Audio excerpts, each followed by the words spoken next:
What I ate today as a big guy. All right, this morning we just had a Prime Bite protein brownie. And then just a Core Power protein shake.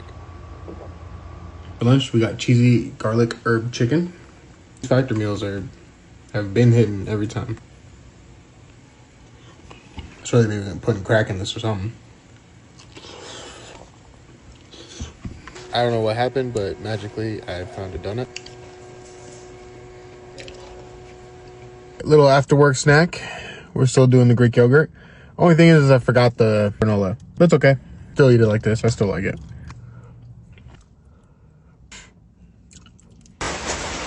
For dinner, we got nachos. Turkey, beans, cheese, and lettuce. And